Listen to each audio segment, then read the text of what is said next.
토마스 하디 원작의 아내를 위하여 3부작 두 번째 시간입니다.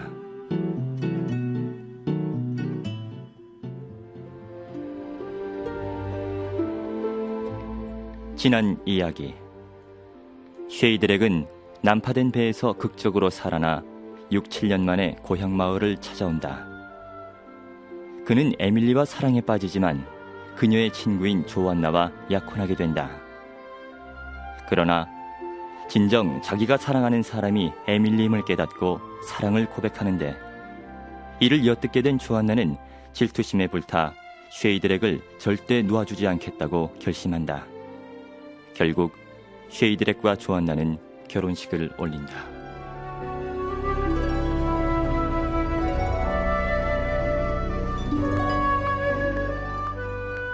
쉐이드렉과 조안나가 결혼한 지 한 달도 안 돼 조안나의 어머니가 세상을 떠나고 말았다.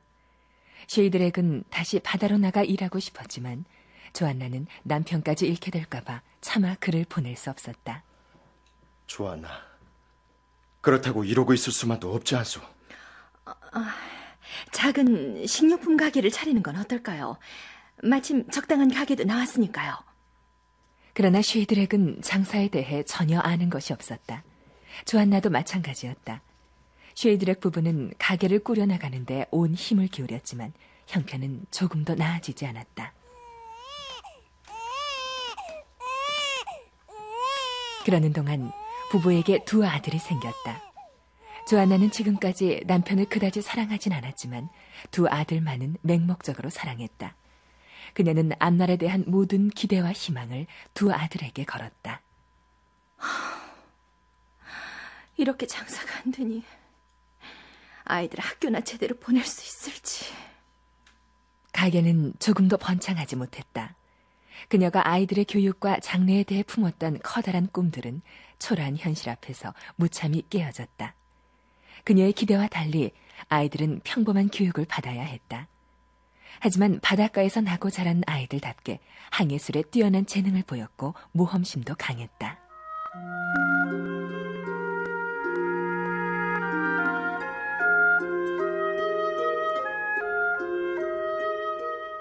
쉐이드렉 부부의 결혼 생활이 있어서 자신들의 생활 외에 가장 큰 관심거리는 에밀리의 결혼이었다. 에밀리가 부잣집으로 시집을 간다죠? 나이가 좀 많지만 저희 읍내에서 아주 큰 사업을 하는 부자라는데. 그 상인은 에밀리보다 훨씬 나이가 많은 레스터라는 호랍이었다. 그는 에밀리에게 첫눈에 반해 청혼을 했다. 에밀리, 당신을 본 순간 미처 생각지도 못했던 곳에서 보석을 발견한 기분이었어. 부디 나와 결혼해 주시오. 저는 그 누구와도 결혼하지 않을 겁니다. 청혼을 거두어 주세요. 그러나 레스터 씨는 묵묵히 그녀를 기다려주었다. 마침내 그의 마음에 감동한 에밀리는 그의 청혼을 받아들였다.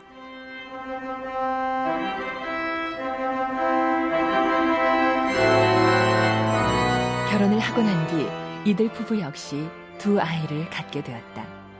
두 아이들이 무럭무럭 잘 자라게 되자 에밀리는 자신이 무척 행복하다고 생각했다.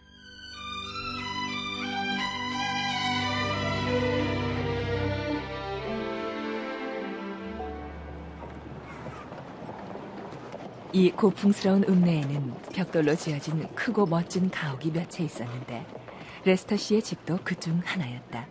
게다가 그 집은 쉐이드렉의 식료품 가게 맞은편에 자리 잡고 있었다. 모든 게 운명이라지만 하필이면 이렇게 마주보고 살게 되다니. 단순한 질투심 때문에 친구의 남자를 빼앗은 조안나는 에밀리가 크고 좋은 집에서 자신의 초라하고 보잘것없는 가게며 먼지 묻은 막대 사탕, 건포도나 각종 차가 들어있는 깡통 등을 내려다보고 있다는 것이 여간 괴로운 일이 아니었다. 어머나, 어서 오세요. 조안나는 물건을 사러 온 손님이 부르거나 손짓만 해도 급히 계산대를 왔다 갔다 해야 하는 자신의 처지를 에밀리가 길 건너 우아하고 넓은 응접실에서 내려다보고 있다는 것을 생각하면 참을 수 없는 굴욕감을 느꼈다. 안녕하세요, 부인. 누구? 이 앞에서 식료품 가게를 하는 조한나랍니다. 종종 이용해 주세요. 그렇죠. 그녀는 아무리 하찮은 손님이 가게에 와도 반가이 맞아야 했고 그들을 길거리에서 만나도 공손히 인사를 해야만 했다. 어머나, 레스터 부인 아니세요? 얼마나 곱고 우아하신지 멀리서도 한눈에 알아봤답니다. 아이들도 부인을 닮아 다들 의젓하고 멋지네요. 고맙습니다. 반면 에밀리는 아이들과 가정교사를 데리고 여유있게 거리를 산책하기도 하고 마을의 점잖은 사람들과 한담을 주고받는 것이었다. 그건 바로 조안나가 별로 사랑하지도 않는 남자 쉐이드렉을 에밀리에게서 빼앗은 대가였다.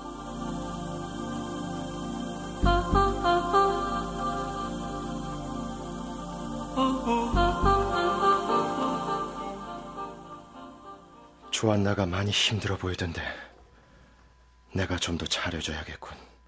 그는 몸과 마음을 다해 남편으로서의 역할에 충실했고 조안나에게도 더욱더 정성을 기울였다.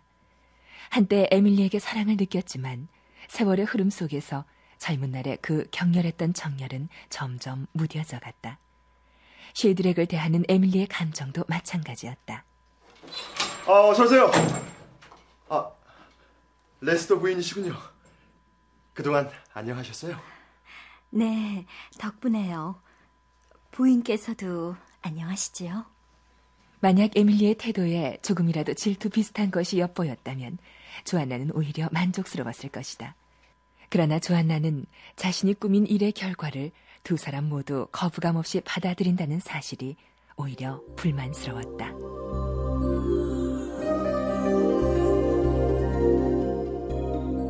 쉐이드렉에게는 수많은 경쟁자들과 싸워서 가게를 운영하고 키워갈 만한 장사 수완이 아예 없었다. 이 달걀 대용품이 여기 적혀있는 대로 정말 맛이 좋은가요? 푸딩 속에 직접 넣어보기 전에야 어찌 그 맛을 알겠어. 그럼 이 모카 커피는 진짜요? 나야 그렇게는 알고 있지만 사실 그걸 누가 알겠어. 어느 여름날이었다. 숨이 막힐 것 같은 뜨거운 햇빛이 가게 안으로 쏟아져 들어왔다. 가게 안에는 쉐이드렉 부부밖에 없었다.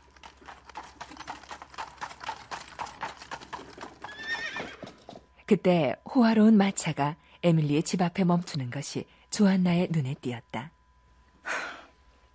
쉐이드렉, 당신은 장사꾼이 될 만한 소질이 없는 사람이에요.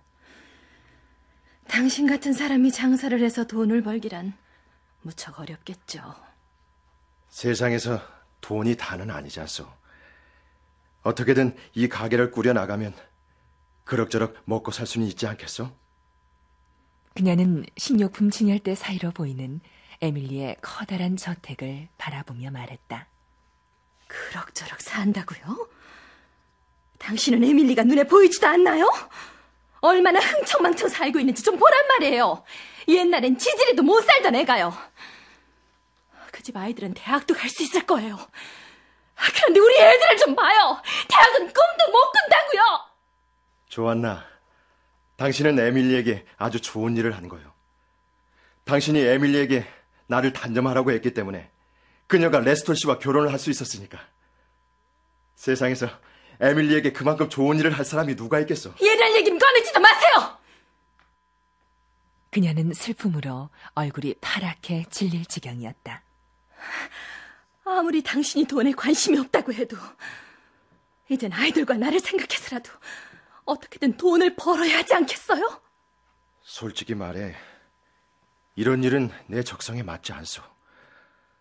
나는 넓고 자유로운 곳에서 일하고 싶다오. 그게 바로 내 길이오. 당신의 길이란 대체 뭘 말하는 거죠? 그거야 다시 배를 타는 거죠. 선원의 아내란 거의 과부 생활이나 마찬가지다. 그래서 조안나는 남편을 집에 붙잡아둔 것이었다. 그러나 그녀의 야망은 그런 아내의 본능까지도 꺾어버렸다. 배만 타면 정말 성공할 수 있을까요? 그 수밖에 없어. 사실 나도 그리 내키진 않소. 원래 뱃사람의 삶이라는 게 아무 즐거움도 없지. 하지만 당신과 아이들을 위해 돈을 벌려면 어쩔 수가 없지. 평생 뱃일밖에 모르는 나 같은 사람에게 다른 뾰족한 수가 있겠소? 시간이 오래 걸릴까요? 돈을 모으는데 말이에요. 그때그때 형편에 따라 다르겠지만 아마 그다지 오래 걸리진 않을 거요.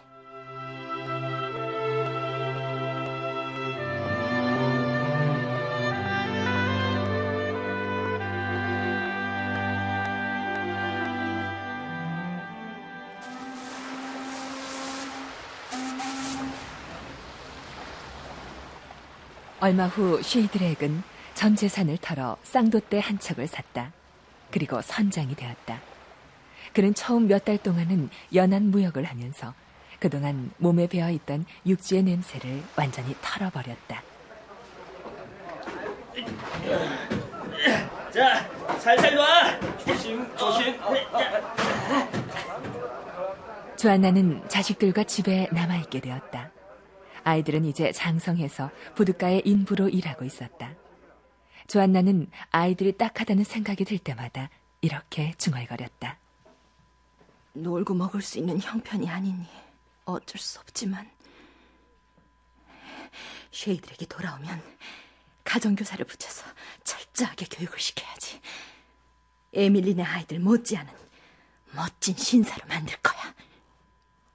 마침내 쉐이들에게 돌아올 날이 되었지만 그는 돌아오지 않았다. 배는 예정일보다 한 달이나 지난 후에야 돌아왔다. 비가 추적추적 내리는 밤이었다. 쉐이드렉은 빗속을 처벅처벅 걸어 집으로 들어섰다. 조안나! 쉐이드렉! 무사했군요. 정말 걱정 많이 했어요. 그런데 왜 이렇게 늦게 돌아온 거예요? 한 건 크게 할 수 있는 계약건을 잡았는데 그걸 성사시키느라 일이 됐어. 돈은 많이 벌었나요? 그는 커다란 돈주머니를 내놓았다. 그는 돈주머니를 풀어 조안나의 무릎에 쏟았다. 내가 뭘 했어? 한미천 잡겠다고 하지 않았어? 어때? 이만하면 약속을 지켰지?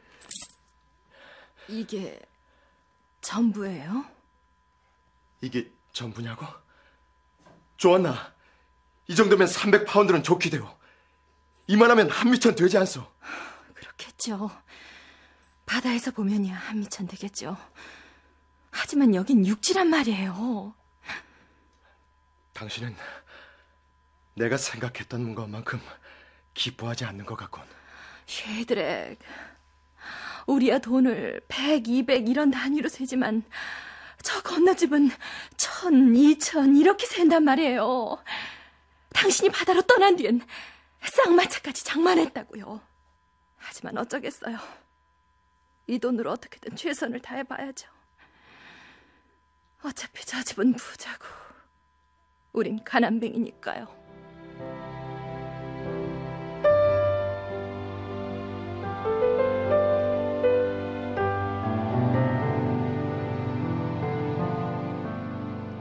그럭저럭 그 해가 지나갔다. 조안나는 여전히 우울한 표정으로 가게와 집 사이를 오가며 생계를 꾸려갔고 아이들은 항구에서 일하고 있었다. 어느 날 쉐이드렉이 아내에게 말했다. 조안나, 당신 눈치를 보니까 아무래도 내가 벌어온 것으로는 아주 부족한 모양이군.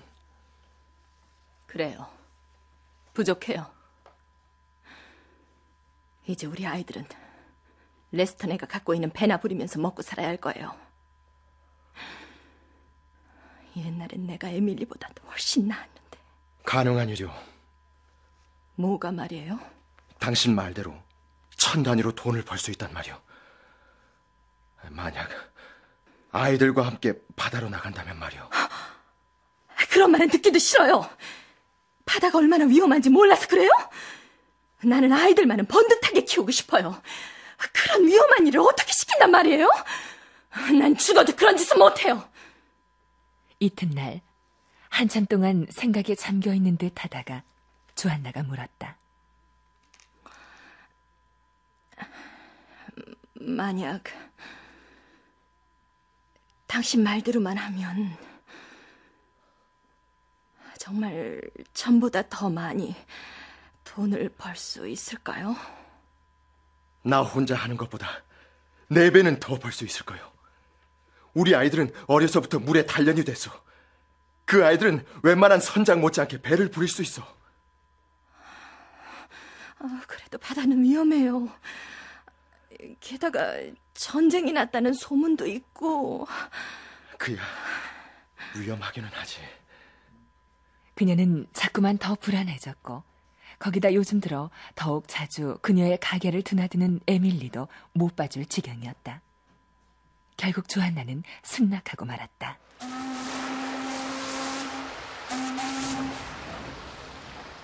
그들은 다시 전 재산을 바쳐 항해 준비를 했고 조한나가 혼자 겨우 살 수 있을 만큼의 상품만 남겨두고 모두 처분해버렸다. 혼자 이 지루한 날들을 어떻게 견딜지. 하지만 내일의 행복을 위해서라면 굳굳이 견뎌낼 거야.